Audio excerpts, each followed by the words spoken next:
Bendiciones a todos ustedes, bienvenidos a este tiempo de estudio bíblico, de conocer de la palabra de Dios. Y hoy estaremos tocando un tema bastante actual, bastante importante, bastante trascendental, el cual tiene que ver con el suicidio, pero también enfocado en el suicidio y la eternidad. Quiero comenzar tomando la escritura en 1 Corintios capítulo 6, versículo 19, donde la palabra del Señor nos dice lo siguiente: ¿O ignoráis que vuestro cuerpo es templo del Espíritu Santo, el cual está en vosotros, el cual tenéis de Dios y que no sois vuestros? Muy bien, vamos a hablar entonces un poco acerca del suicidio y lo tocante a la eternidad. Vamos a definir primero que todo. Esta definición es, la palabra suicidio viene del latín suicidium, de sui, una palabra compuesta, sui, sí mismo, y cadere, que significa matar. Es el acto por el cual una persona deliberadamente se provoca la muerte. Por lo general es consecuencia de desesperación derivada o atribuible a una enfermedad mental como la depresión, el trastorno bipolar, la esquizofrenia, el trastorno límite de la personalidad, el alcoholismo o abuso de sustancias. A menudo influyen en él diversos factores estresantes como dificultades financieras o problemas en las relaciones interpersonales. Hoy en día el suicidio realmente es un fenómeno, ¿verdad?, que ha ido creciendo grandemente y es interesante porque antes se creía que, bueno, que las personas adultas o mayores o tal vez con alguna enfermedad incurable, entonces eran los que tomaban la decisión de suicidarse, pero hoy estamos viendo en la actualidad que vivimos. Estamos viendo que hay personas muy jóvenes, incluso hay adolescentes, incluso casi niños que toman la opción del suicidio. Entonces, por eso es importante que leamos un poquito y nos enfoquemos en qué nos enseña la Escritura sobre esto. Algunas estadísticas nos cuentan que el suicidio cobra más de 1 millón de víctimas anuales. O sea, esto es como una pandemia que se está creciendo. Para el suicida, el suicidio es la única salida a sus problemas. Para la familia, es una incertidumbre y frustración. Para la ciencia, un fracaso terapéutico y preventivo. Para las autoridades sanitarias, es un problema de salud pública. El suicidio se ubica entre las 10 primeras causas de muerte en países desarrollados. Los hombres se suicidan más y las mujeres lo intentan más, a una relación de 3-1. O sea que esto es interesante. Hay un suicidio cada 40 segundos en el mundo. Mire lo tremendo de esto.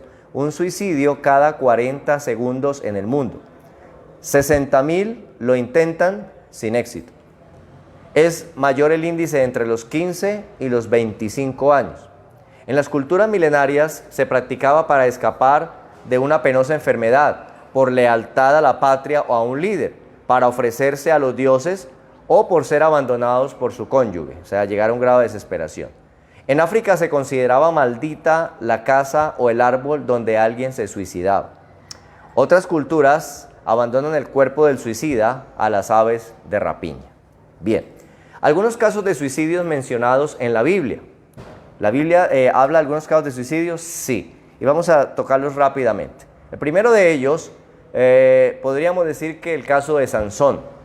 Lo pongo así, Jueces capítulo 16, versículo 30, Jueces capítulo 16, versículo 30, dice la palabra de Dios de la siguiente manera. Bueno, todos conocemos la historia de Sansón, quién fue Sansón y bueno, todo lo que tiene que ver con Sansón, ¿verdad? Pero quiero enfocarme aquí en el versículo 30 del capítulo 16, donde dice la palabra de Dios: y dijo Sansón, muera yo con los filisteos. Entonces se inclinó con toda su fuerza y cayó la casa sobre los principales y sobre todo el pueblo que estaba en ella.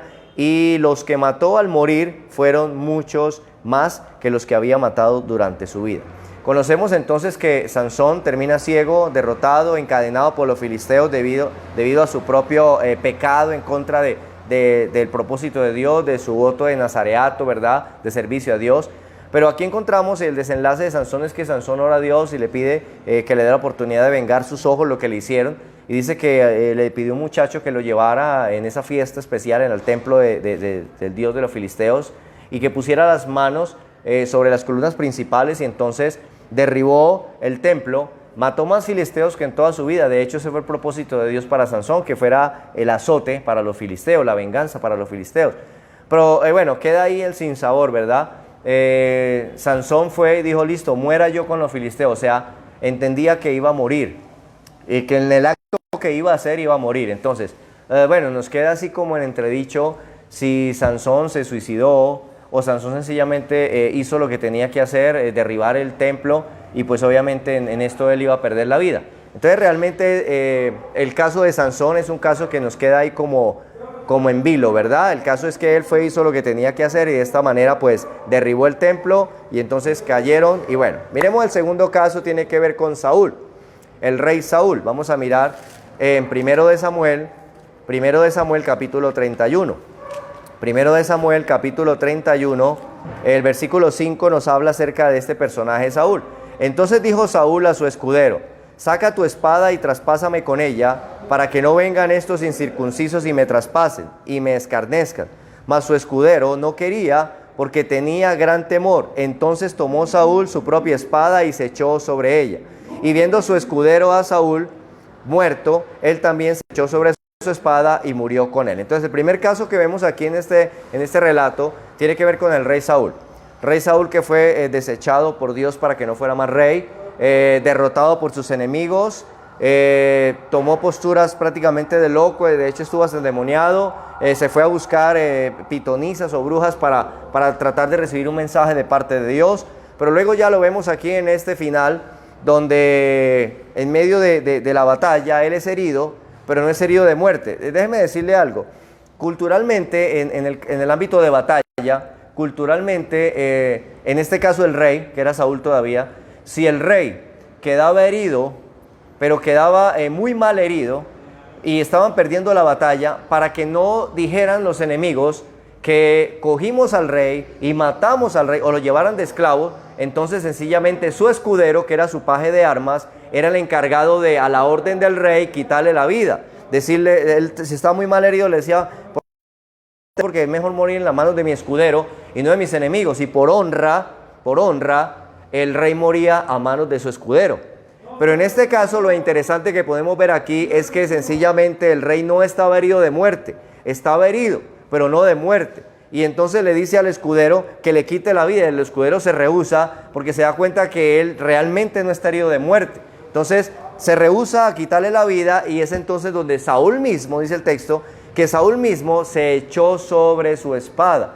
En otras palabras, se suicidó.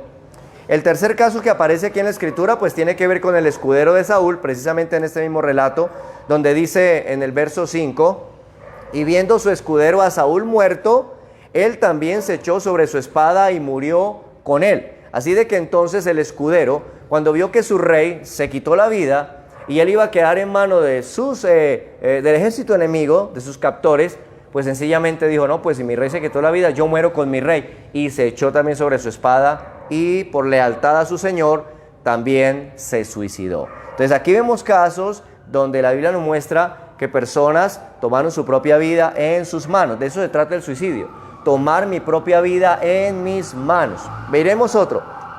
Judas, Hechos capítulo 1, verso 8. Hechos capítulo 1, versículo 8. Hechos capítulo 1, verso 8. Dice la palabra de Dios de la siguiente manera. Vamos allí. Hechos capítulo 1, versículo 8. Dice, ya le digo, espérame. Creo que debe ser 18. Verso 18 es. 1:18 de Hechos. Dice: este pues, hablando de Judas, este pues con el salario de su iniquidad adquirió un campo, y cayendo de cabeza se reventó por la mitad, y todas sus entrañas se derramaron. Ahí está hablando acerca de la muerte de Judas. La Biblia nos dice que Judas, con el salario de la venta del Señor, dice que compró un campo, y dice que fue y se colgó en un palo y se ahorcó. Aquí Hechos lo propone de cabeza y se reventó por la mitad y sus entrañas se derramaron. Estos dos relatos concuerdan, precisamente entendiéndolo, que Judas fue y se ahorcó, y después de ahorcado se reventó la rama y él cayó y se reventó por la mitad, y entonces se regaron sus entrañas.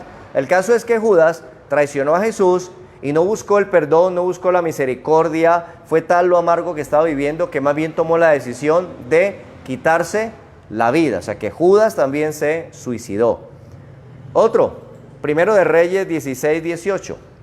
Primero de Reyes 16, 18, dice la palabra de Dios de la siguiente manera.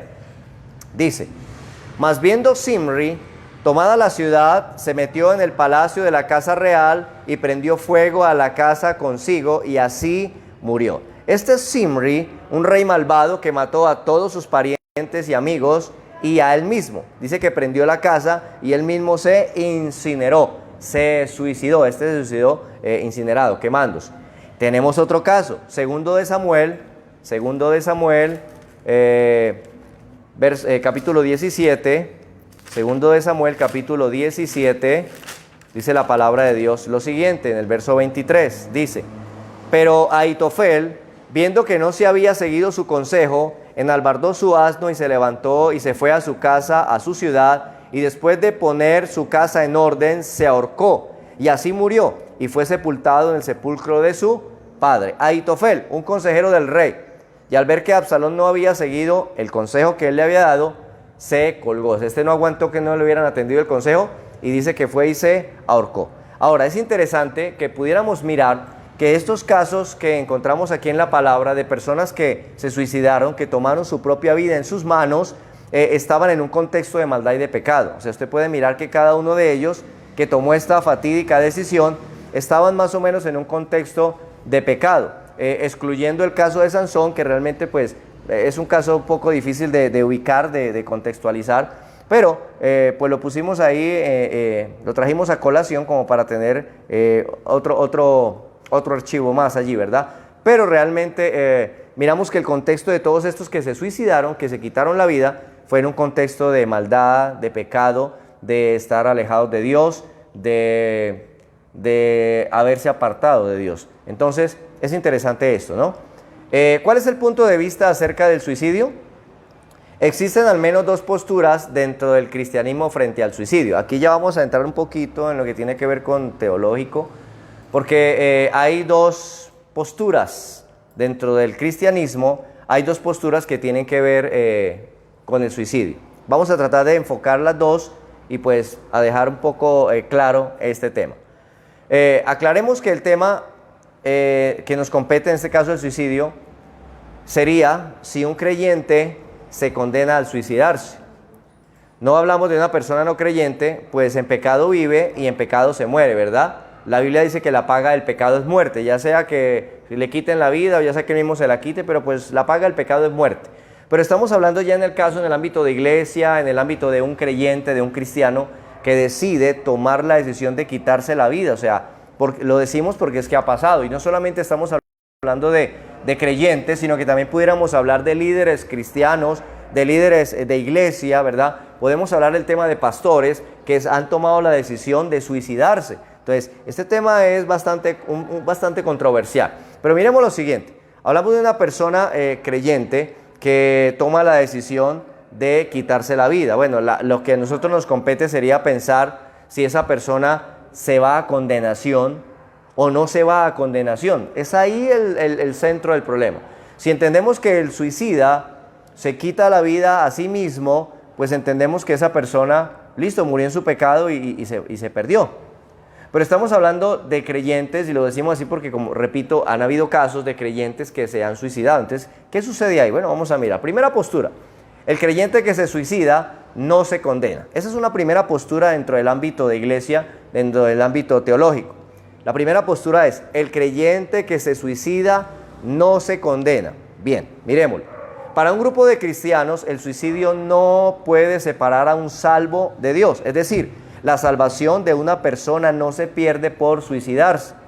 Esa es la postura, solo estoy poniendo la postura. Veamos en qué se basan para decir esto. Se basan en que la Biblia enseña que desde el momento en que una persona cree en Cristo verdaderamente, es eternamente segura. San Juan 3:16, para que todo aquel que en él crea no se pierda, mas tenga vida eterna. Otra base para esto es que nada puede separar a un cristiano del amor de Dios. En Romanos 8, 38 y 39, vamos a mirarlo, lo dice así. Romanos 8, 38 y 39, dice la Escritura: por lo cual estoy seguro de que ni la muerte ni la vida, ni ángeles, ni principados, ni potestades, ni lo presente, ni lo porvenir, ni lo alto, ni lo profundo, ni ninguna otra cosa creada nos podrá separar del amor de Dios que es en Cristo Jesús, Señor nuestro. Esa es base para ellos. Otra base, los cristianos pueden saber que poseen vida eterna, más allá de cualquier duda, sin importar lo que suceda. Primera de Juan 5:13. Dice la palabra de Dios de la siguiente manera. Primera de Juan 5:13. En estas cosas os escribo a vosotros que creéis en el nombre del Hijo de Dios, para que sepáis que tenéis vida eterna y para que creáis en el nombre del Hijo de Dios. Entonces dice, bueno, aquí los creyentes tienen vida eterna, entonces no hay manera de que al suicidarse la pierdan. Otra base para esta propuesta es que el único pecado sin perdón es la blasfemia contra el Espíritu Santo. Marcos 3:29 lo dice así. Vamos a leerlo. Marcos 3:29 dice la palabra de Dios de la siguiente manera. 3:29 dice: pero cualquiera que blasfemare contra el Espíritu Santo no tiene jamás perdón, sino que es reo de juicio eterno. Entonces, bajo estas posturas o bajo estas bases, hay un grupo de creyentes entonces que dicen que definitivamente si una persona, un creyente, se suicida, se quita la vida, no pierde su salvación. Es decir, no hay problema, se suicidó y se fue a la gloria eterna. Bien. Dice que Cristo ya pagó en la muerte en la cruz, aún por el pecado del suicidio. Bueno, esa es una postura, yo diría que es una postura, pero es una postura bastante peligrosa diría yo. ¿Por qué bastante peligrosa? Porque realmente uno no puede meter las manos al fuego diciendo esto. Uno no puede meter las manos al fuego diciendo, tranquilo, si estás muy desesperado, mátate, suicídate, que igual te vas al cielo, a la gloria eterna, estás esperando el paraíso. O sea, realmente eso no suena muy normal y realmente eso no suena muy natural ni muy convincente. Entonces, yo diría que pensar en que una persona creyente puede tomar su vida en sus manos y llegar a la gloria eterna, según la primera postura pudiera ser, pero si vamos a mirar a la segunda, pudiera no ser. Entonces yo diría que la primera postura sería en cierta manera como jugar a la ruleta rusa. Sería como ponerse un revólver ahí, darle vuelticas con una bala y disparar a ver si alguno me pega. Sería como eso. Miremos la segunda postura. La segunda postura tiene que ver con el creyente que se suicida si se condena. Esa es la segunda postura. El creyente que se suicida si se condena. Bien. Para otro grupo de creyentes, el suicidio es un pecado que conlleva a la muerte eterna. ¿Ya? El suicidio es un pecado que conlleva a la muerte eterna. Muy bien. Veamos en qué se basa esta postura. Como le propongo acá, la idea no es ser dogmático, sino la idea es que miremos las posturas que hay y bueno, usted entienda, puede ser esto o qué cree usted, en qué se fundamenta más usted. Por eso le doy las bases de ambos. Entonces, la segunda postura es que el creyente que se suicida sí se condena. Sí, si se suicida, se va a condenación. Veamos en qué se basa esta postura. Primero, el mandamiento de no matarás de Éxodo 20:13 incluye el suicidio. Porque cuando dice, allí en el Éxodo, los 10 mandamientos dice, no matarás, no está diciendo solamente no matarás al otro, sino está hablando, la esencia de ese mandamiento, no matarás, hablando de la relación entre personas, tiene que ver con no tomar la vida de alguien. O sea, no tomarla porque ese no matarás está reconociendo que el único que puede tomar la vida de alguien es Dios. ¿Ya? En otras palabras, a ver, quiero ponerlo de esta manera. Pudiéramos decir entonces que si yo tomo la vida de alguien, yo me estoy poniendo en el papel de Dios, porque solamente Dios es el dueño de la vida. Pudiéramos decir entonces que si yo quito la vida a alguien, estoy poniéndome en el papel de Dios, ¿cierto? Tomando el lugar de Dios, porque solamente esa vida le pertenece a Dios. Entonces es un poquito complicado esto. Entonces el mandamiento de no matarás obligatoriamente incluye no quitar la vida a otro o no tomar su propia vida, por decirlo de esta manera. Otra base, somos el templo del Espíritu Santo. Primera los Corintios 3, versos 16 y 17. Primera los Corintios 3, verso 16 y verso 17. Dice la palabra de Dios. ¿No sabéis que sois templo del Espíritu de Dios y que el Espíritu de Dios mora en vosotros? Si alguno destruye el templo de Dios, Dios le destruirá a él, porque el templo de Dios, el cual sois vosotros, santo es. Bueno, Algunos proponen aquí que este texto como tal no está hablando del cuerpo, sino que está hablando del cuerpo de Cristo, que es la iglesia. Entonces lo propone que si alguno ataca el cuerpo de Cristo, que es la iglesia, Dios lo destruirá a él. Tomándolo en este contexto del suicidio, pudiera ser que está hablando del cuerpo de la persona. Bueno, el caso es que está diciendo que si se destruye el cuerpo, ya sea que el desarrollo de esto sea el ataque a la iglesia o el desarrollo sea atacar su propia vida, el caso es que se estaría tomando el papel de Dios, o sea, estaríamos tratando de ser nosotros mismos nuestros propios jueces, quienes determinamos que definitivamente es mejor no vivir más y entonces me quito la vida, o sea, como apagar el switch, ¿verdad? Yo quiero apagar ya la luz y sencillamente la apago. Entonces, eso es bastante interesante y hay que lo miremos. Bien, otra base. Somos llamados a perseverar aún en medio de la dificultad. Mateo 24:13. Mateo 24:13 lo dice de esta manera. 24:13 dice: mas el que persevere hasta el fin, este será salvo. Y lo está hablando en un contexto de las señales del tiempo de fin, de cosas terribles, de momentos duros, de persecuciones, de luchas, de todo lo que va a venir sobre la tierra. O sea, va a haber lucha, va a haber desespero, va a haber dolor, va a haber enfermedad, va a haber persecuciones, etc. Pero dice que aún en medio de toda esa situación adversa, ese panorama adverso que presenta Mateo 24, dice el versículo 13, mas el que persevere hasta el fin, este será salvo. O sea que entonces nos da a entender que en medio de la dificultad lo que el creyente hace no es quitarse la vida. Lo que el creyente hace en medio de la dificultad es perseverar en su vida de fe, perseverar en su credo, perseverar en su comunión con Dios, o sea, ir hasta el final.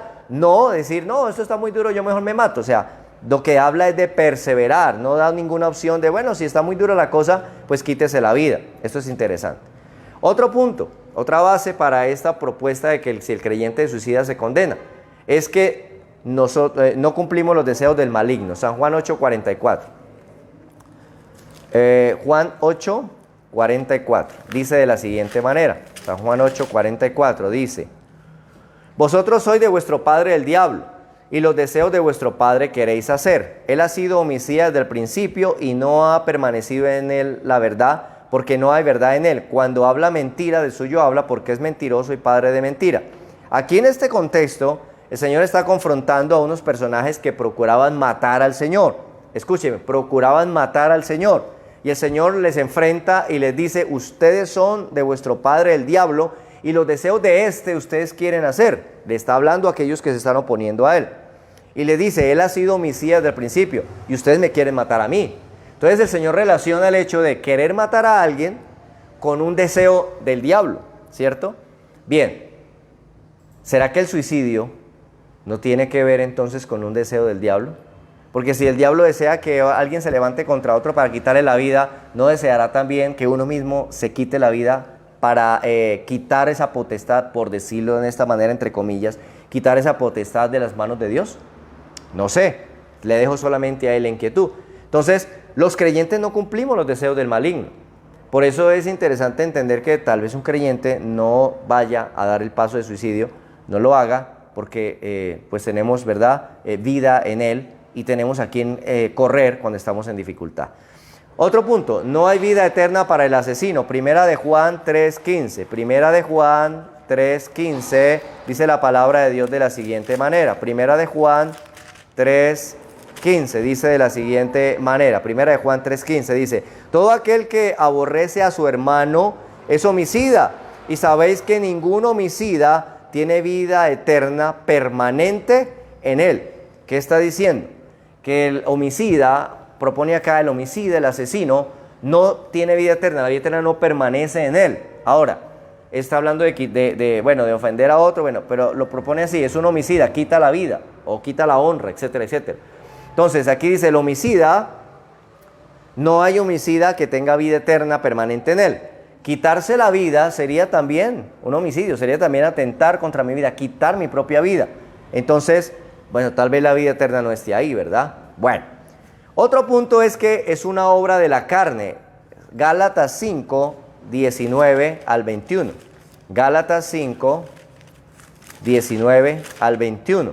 Dice la palabra del Señor de la siguiente manera: y manifiestas son las obras de la carne, que son adulterio, fornicación, inmundicia, lascivia, idolatría, hechicerías, enemistades, pleitos, celos, iras, contiendas, disensiones, herejías, envidias, homicidios, borracheras, orgías y cosas semejantes a estas, acerca de las cuales os amonesto, como ya lo he dicho antes, que los que practican tales cosas no heredarán el reino de Dios. O sea, aquí Pablo, escribiendo a los Gálatas, hace una lista larga de una cantidad de cosas que tienen que ver con las obras de la carne, y entre ellas está el homicidio, o sea, tomar la vida de otro, o el suicidio, pudiéramos decir que significa tomar la vida propia. Entonces, es una obra de la carne. Por eso se propone, en esta postura, se propone que el creyente que se suicida, pues sí se condena, es lo que propone esta segunda postura, sí se suicida. Ahora, yo quiero que entendamos algo, y lo digo de esta manera porque es que, a ver, vuelvo y digo,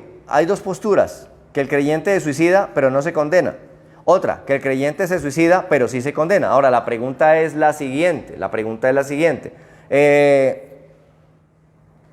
¿cómo saber, cómo poder tener certeza 100% de lo que pasa en ese trágico momento? ¿Cómo tener la certeza de lo que pasa en ese trágico momento? Saber si se suicidó y se condenó, o si se suicidó y no se condenó. O sea, ¿cómo?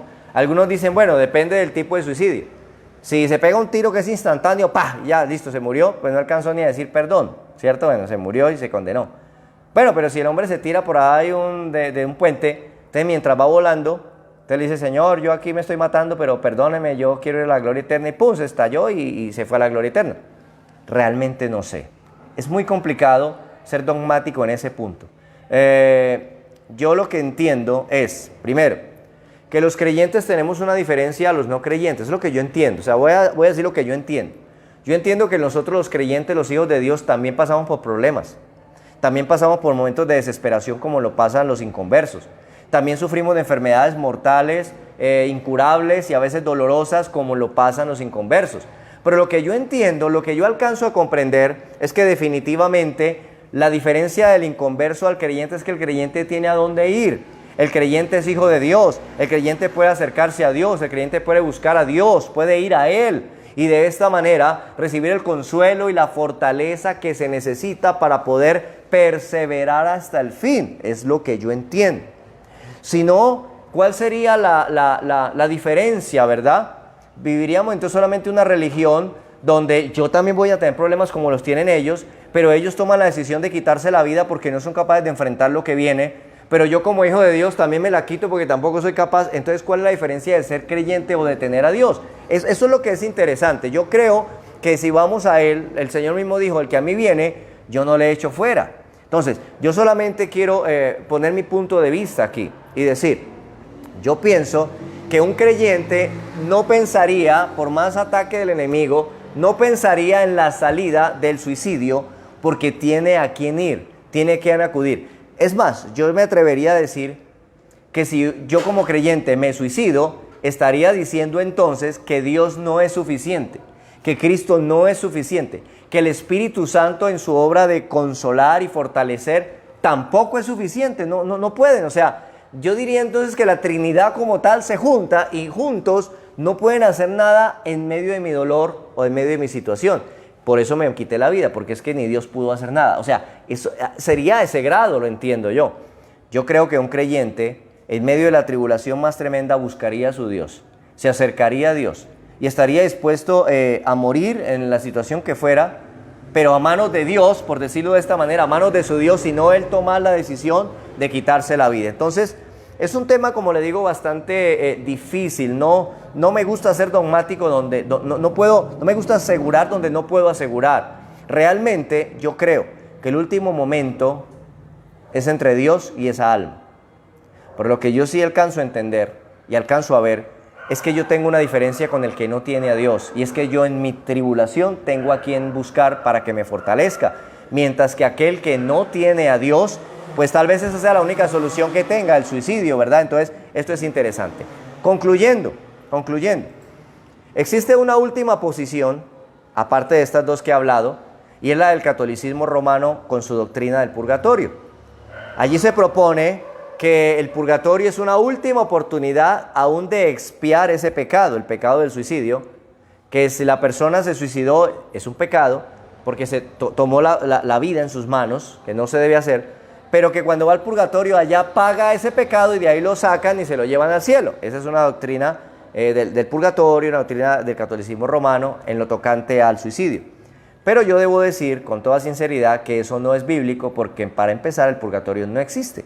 Entonces ya estamos hablando solamente de filosofías religiosas, pero no con fundamento bíblico. Así que la Biblia dice, está establecido para el hombre que muera una sola vez y después de esto el juicio. No dice está establecido para el hombre que muera, se vaya a purgar sus penas y luego lo saquen de ahí, le hagan un viaje, lo paseen y lo lleven al cielo al final. No, eso no dice la Biblia. Dice que el hombre muere una sola vez y después de esto el juicio. Entonces la doctrina del purgatorio no existe. Ahora, el problema del suicidio es que es un acto premeditado, planeado, lo cual pone en la posición de cualquier otro pecado. A ver, ¿cuál es el pecado? El pecado es infringir la ley de Dios. Viene del término amartía, que significa errar al blanco, ¿cierto? O sea, fallar, no le pegué al blanco, fallé. De ahí viene el término pecado, es fallar, ir en contra de la voluntad de Dios, de su mandato, de su propia voluntad, ¿verdad? Es ir en contra. Bueno, ok, entendámoslo así. Entonces, cada pecado es pecado porque está en contra de lo que Dios dice en su palabra, de lo que Dios enseña.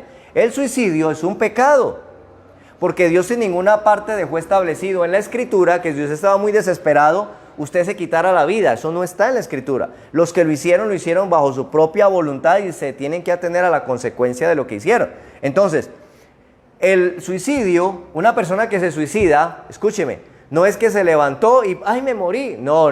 El que se suicida es porque planea, piensa, organiza. Si se va a tomar un veneno, tiene que ir a comprarlo, preguntar a uno que sea bien bueno, que mate los ratones, pero que los deje sequitos, bueno, que sea efectivo. Tiene que ir a preguntar y mirar y comprar. Si se va a cortar las venas, pues no va a buscar el cuchillo pompo de la cocina, sino que va a buscar la gilet, la navaja que mejor corte, porque es que esto es a lo fijo, y dónde lo voy a hacer para no hacer tanto reguero, ¿cierto? Y bueno, o sea, lo planean. El que se va a ahorcar dice, no, un lazo fuerte, no es que yo esté medio colgado y esa vaina se reviente, y dónde me encaramo y cómo la... O sea, tiene que premeditarlo. Entonces, al premeditar el acto del suicidio, al planear el acto del suicidio, quiere decir que deliberadamente voy a pecar. O sea, voy a ir en contra de la voluntad de Dios deliberadamente. Eso significa pecado, errar al blanco, ir en contra. Eso lo coloca entonces como cualquier otro pecado. También debemos notar que el suicidio en su trato es un pecado como otros que puede ser perdonado, claro que sí. Pero hay requisitos para el perdón. O sea, ¿se puede perdonar el suicidio? Yo diría que sí, porque Dios perdona los pecados, claro. Y solo hay uno, que es la blasfemia contra el Espíritu Santo, los demás son perdonados. Bueno, ahora la cuestión es, ¿cómo hago yo para que Dios me perdone un pecado? Bueno, Proverbios capítulo 28, versículo 13, nos da una idea, porque es que eso se trata. Si el suicidio es un pecado, él puede ser perdonado. Perfecto, de acuerdo, muy bien. ¿Cómo hago para pedir perdón por el suicidio? Proverbios 28, 13 dice la palabra de Dios de la siguiente manera: el que encubre su pecado no prosperará, mas el que lo confiesa y se aparta alcanzará misericordia. Escúcheme, confesarlo y apartarse. Bueno, esa es la manera de recibir perdón por un pecado. Ahora, ¿cómo yo confieso el suicidio? Bueno, lo pudiera hacer, como digo, voy cayendo en el aire y pudiera confesarlo. Me estoy matando, Señor, estoy pecando. Perfecto. ¿Y cómo se aparta? Si ya va volando, o sea, ya no hay manera de apartarse, o sea, igual está en el pecado. Entonces, esos términos son un poquito complicados. Primera de Juan capítulo 1, versículo 9 dice de la siguiente manera. Primera de Juan 1, 9. Si confesamos nuestros pecados, Él es fiel y justo para perdonar nuestros pecados y limpiarnos de toda maldad. Entonces, hay que confesarlo. Pero como lo pone en Proverbios también, no solo es confesarlo, sino apartarse. O sea, usted de nada le sirve decir todos los días, soy un mentiroso, perdóname. Mañana, soy mentiroso, perdóname. Soy mentiroso. Y todos los días Dios me perdona porque soy mentiroso. No, Dios lo perdona cuando usted diga, soy un mentiroso, y se aparte de la mentira. Ahí es perdonado. Entonces, el suicidio lo pone en una condición un poco difícil de hacer esto. Ahora, por último, un verdadero creyente jamás se suicidaría, es la propuesta. Pues Dios es su esperanza, aún en la tribulación más grande, y hace la voluntad de Dios. Mateo 7:21 dice de la siguiente manera. Mateo 7:21. Voy concluyendo, pero pues quiero terminar con estos textos. Mateo 7:21 dice, no todo el que me dice Señor, Señor, entrará en el reino de los cielos, sino el que hace la voluntad de mi Padre que está en los cielos. Pregunta, ¿la voluntad del Padre es que usted se tome la vida suya por sí mismo, en su propia mano? Bueno, ya sé que usted dice, no, esa no es la voluntad de Dios. Entonces aquí dice que el que va al cielo es aquel que hace la voluntad del Padre. Esa no sería la voluntad del Padre. Por eso le digo, nos pone en una condición peligrosa practicar el suicidio.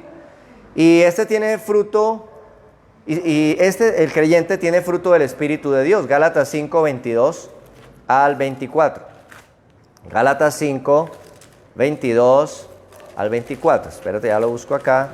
Gálatas 5, 22 al 24 dice: mas el fruto del Espíritu de la vida de un creyente, el fruto del Espíritu Santo de la vida de un creyente es amor, gozo, paz, paciencia, benignidad, bondad, fe, mansedumbre y templanza. Contra tales cosas no hay ley. Pero los que son de Cristo han crucificado la carne con sus pasiones y deseos. Entonces aparecen los frutos y entre ellos está la templanza, que tiene que ver con la capacidad de soportar, de resistir, de aguantar aún hasta el final los momentos más trágicos y más difíciles.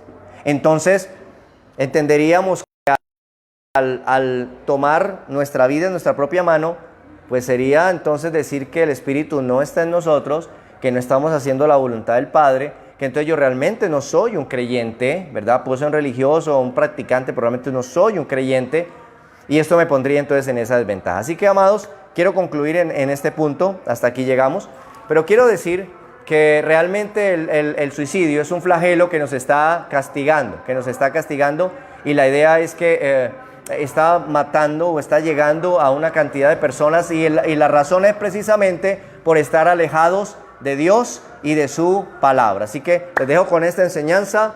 Dios les bendiga, Dios les guarde y hasta la próxima.